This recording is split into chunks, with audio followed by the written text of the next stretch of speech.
హోంమంత్రి అనిత వైసీపీ నేతల తీరుపై తీవ్ర విమర్శలు చేశారు. అమరావతి అభివృద్ధిని అడ్డుకునే ప్రయత్నాలు జరుగుతున్నాయని ఆమె ఆరోపించారు. గత ప్రభుత్వం 3 రాజధానుల ప్రతిపాదనతో అమరావతి అభివృద్ధిని నిలిపివేసిందని విమర్శించారు.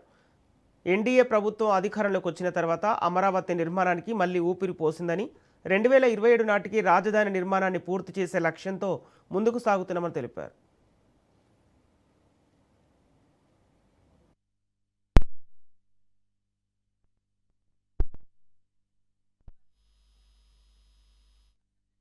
నుంచి ఆ రోజు అమరావతి డిక్లేర్ అయిన తర్వాత 5 సంవత్సరాలు అమరావతి కాదు 3 రాజధానులు అన్నారు.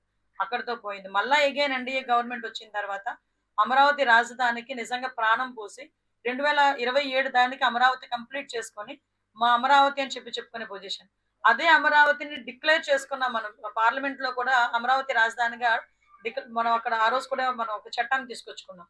అలాంటి అమరావతిని వద్దు వద్దు అని నిన్నటి వరకు 3 రాజధానులని తర్వాత నిన్నేమో మావిగనని ఇలాంటివన్నీ చెప్పి అమరావతి రైతులను ఏదో పరిరక్షించేస్తామని చెప్పేసి వెళ్తా ఉంటే ఎవరికైనా కడుపు మండుతుంది. ఎందుకంటే ఇంతకు ముందు నాశనం చేసిన వాళ్ళు మళ్ళీ వస్తున్నారు అనేసరికి చాలా రైతులు ఇబ్బంది పడతారు. అఫ్ కోర్స్ వెళ్ళేది కూడా రౌడీలతో వెళ్ళిన దాఖలాలు కూడా చాలా క్లియర్ గా రౌడీ షీటర్స్ తోని రౌడీలతోని వాళ్ళందరూ కూడా అక్కడికి వెళ్ళిన సందర్భం కూడా వీడియోస్ కూడా చాలా క్లియర్ గా ఉన్నాయి. వైఎస్ఆర్సీపీ వాళ్ళు గొడ్ల పార్టీ వాళ్ళు ఎలా వెళ్ళారు అందరికీ కూడా చూశారు. అక్కడికి వెళ్ళి ఎలా రెచ్చగొట్టుకున్నారో చూశారు. వెళ్ళడానికి ముందు కూడా పోలీసులు క్లియర్ గా చెప్పారు, వద్దు వెళ్ళకండి, అక్కడ అమరావతి రైతులు ఉన్నారు మళ్ళీ ఇబ్బంది పడతారు మీరని చెప్పినా కూడా కావాలని వెళ్ళి అక్కడ ఏదో ఒక అమరావతి ఇష్యూని కొంచెం డైల్యూట్ చేయాలి, అమరావతి కనుక కంప్లీట్ అయిపోతే వీళ్ళకి మనుగడ ఉండదు అన్న ఉద్దేశంతో వాళ్ళు చేసిన సందర్భం తప్పించి అందులో క్లియర్ గా ఉన్న వీడియోలు పంపించమంటే మీకు పంపిస్తాను, మీరే ఒకసారి జడ్జి చేయొచ్చు.